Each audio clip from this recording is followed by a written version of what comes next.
Kevin, I just want to follow up on something you said. So are you basically saying that Binance is not going to exist within the next 36 months? Because it sounds like that's a little bit what you're implying with your last statement. Binance has two options. Sit down with the regulator, pay the penalty, disclose ownership, because in my opinion, you're asking me an opinion, I'm just an observer. I've made many comments about the demise of FTX, the FTT token, the BNB token. There are some major questions that now come to the fore about Binance that were also asked of FTX. So right now, the Binance narrative at the congressional level, at the regulator level, is you got $64 billion in a token that is basically illegal if you wanted to fit it into the banking system. It's in two wallets, 97.3% concentration. Who owns them? Unknown. Who owns Binance? Unknown. If you want to get a license in the United States after paying whatever it's going to cost to clean up all of these charges, you're going to have to disclose that. Not just Binance, any platform is going to have to do that. The reason there was war between those two behemoths, FTX and Binance, was that FTX could no longer get licenses because the 20% ownership held by Binance, and you will eventually be put out of business because it's clear now that there's no sympathy anymore for this industry in Washington, D.C., the number one regulator on earth, the SEC. And so frankly, this is a personal opinion, all of the pioneers of crypto, all of the rogue entities, all of the players that built platforms outside of the jurisdictions of compliance all around the world, I bet you within 36 months to 5 years, they're gone. Replaced by managers who understand how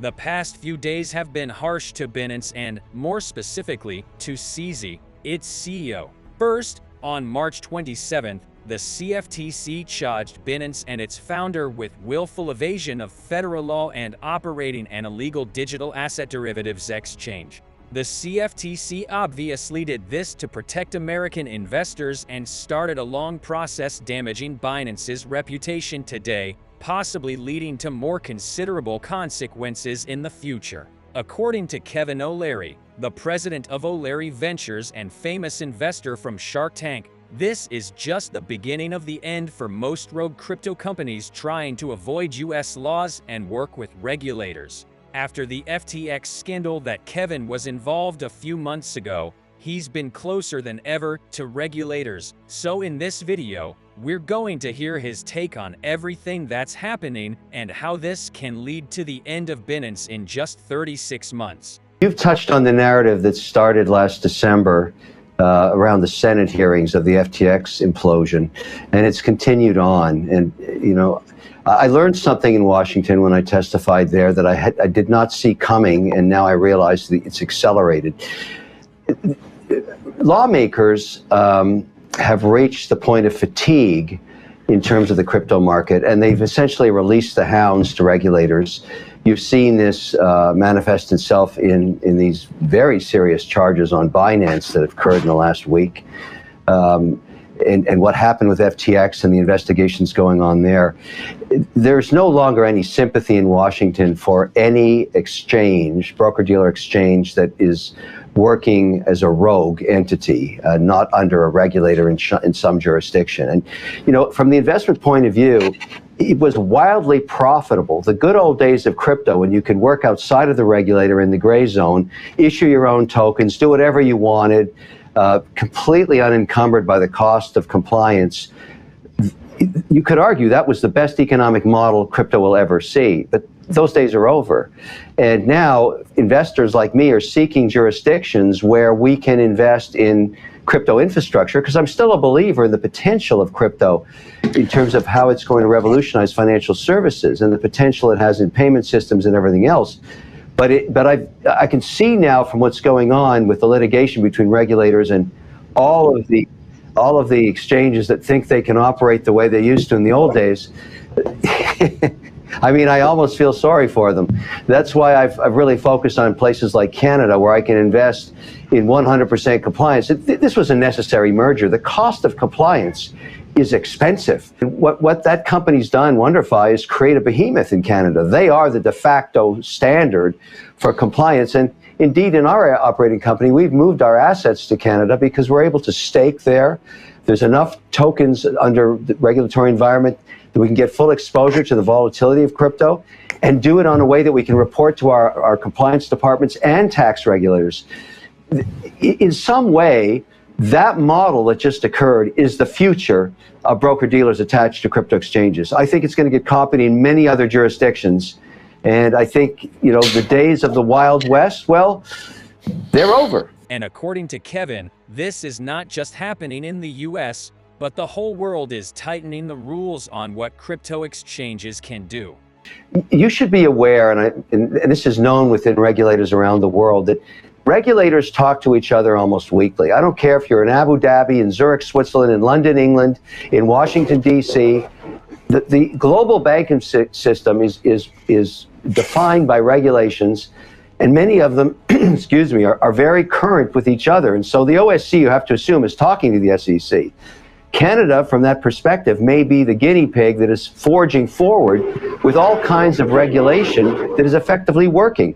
Within this merger, you find a license to stake. That's pretty rare in the US.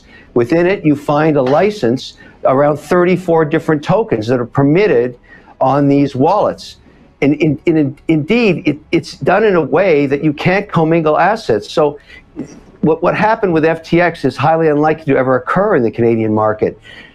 The point is, if we want, and the crypto community wants, and crypto investors like me want, to fit into the existing global financial services system, we have to tuck under the regulator. So I no longer have any interest in going to war with regulators, in litigating regulators, in suing regulators. That is not the future of crypto. The future is to find the pathway to fit into the existing banking system, so we have an on and off ramp to fiat in every jurisdiction. I don't care what country you're in. So right now, if you're an investor, you have an opportunity to invest in one of the world's largest compliant broker-dealers attached to a crypto license, fully regulated. There's no war going on here with the regulator. There's nobody suing anybody at the regulatory level. I think that whole thing that narrative is insane, and it's proving to be a very bad outcome for shareholders in other jurisdictions where they're holding shares in companies that are effectively declaring war with their regulators. That's just plain stupid in my view. This is Kevin's prediction for the end of these rogue companies and crypto exchanges that don't want to work with regulators. Check this out. I saw what happened to Kraken when they dealt with the regulator in the US and, of course, shut down their Australian operations as a result.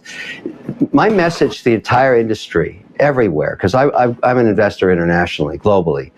If you can't stand the heat, get the hell out of the kitchen. If you don't know how to work with your regulator, I have no interest in investing in you, and you will eventually be put out of business, because it's clear now that there's no sympathy anymore for this industry in Washington, D.C., the number one regulator on earth, the SEC.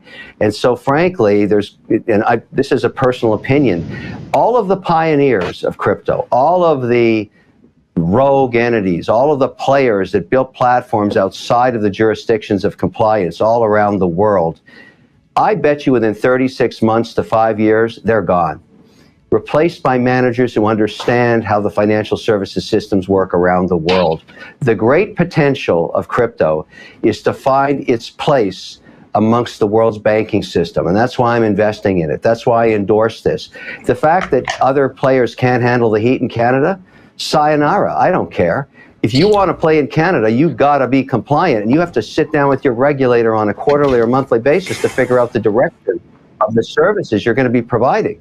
And that's going to be the same in the US, it's going to be the same in Zurich and in London, England, and in Paris, France, and in the EU. That's the future. And so what I'm doing as an investor with my capital is going to every geography looking for who's the next WonderFi that hasn't been able to make any money because they were competing with rogue operators that had no compliance costs. I want to invest in them because they're the future. That's what's going to happen. All of this stuff, all of this cowboy stuff, gone. It's over, and you won't get any institutional capital into that anymore, and it's going to have some costs. There are platforms and players out there that are going to get sued into the Stone Age. Kevin, I just want to follow up on something you said. So are you basically saying that Binance is not going to exist within the next 36 months? Because it sounds like that's a little bit what you're implying with your last statement. Binance has two options. Sit down with the regulator, pay the penalty, disclose ownership, because in my opinion, you're asking me an opinion, I'm just an observer. I've made many comments about the demise of FTX, the FTT token, the BNB token. There are some major questions that now come to the fore about Binance that were also asked of FTX. So right now, the Binance narrative at the congressional level, at the regulator level, is you got $64 billion in a token that is basically illegal if you wanted to fit it into the banking system. It's in two wallets, 97.3% concentration. Who owns them? Unknown. Who owns Binance? Unknown. If you want to get a license in the United States after paying whatever it's going to cost to clean up all of these charges, you're going to have to disclose that. Not just Binance, any platform is going to have to do that. The reason there was war between those two behemoths, FTX and Binance, was that FTX could no longer get licenses because the 20% ownership held by Binance would not disclose ownership, and you have to know your client at the cap table level. So Binance has the choice to make. They can remain in the shadows as a rogue entity, very profitable, and you have to commend ZZ for what he's built. But if he wants to play in the real world, and in the world's largest market, the US, he's going to have to disclose who owns them and who is backing that token. And Binance has the same risk that FTX has. If there's a run on the bank of that token of 64 billion, they don't have that much cash. It'll be the same outcome. And that is the risk that has right now. And frankly, regulators are tired of it. They don't want any more hearings. I was there. I talked to those senators. They're just pissed off. And they've had enough of this. And they're going to start squeezing hands like lemons. And you're watching it happen with Binance. What about Coinbase? Is it safe? I don't understand why a public company, and this is a personal opinion, okay? This is not policy, and Coinbase will drive its own mantra on what it wants to do at a board level. Litigating your regulator, in my opinion, is a really stupid idea. It's better to sit down and work it out. If the US regulator doesn't want staking or lending, so be it. They're going to have to work that out. But I don't think the outcome is going to really work out for shareholders there. And I would argue that management is going to be put under tremendous pressure to resolve this problem. You got to read the room. You have to read the writing on the wall. Since December, everything's changed.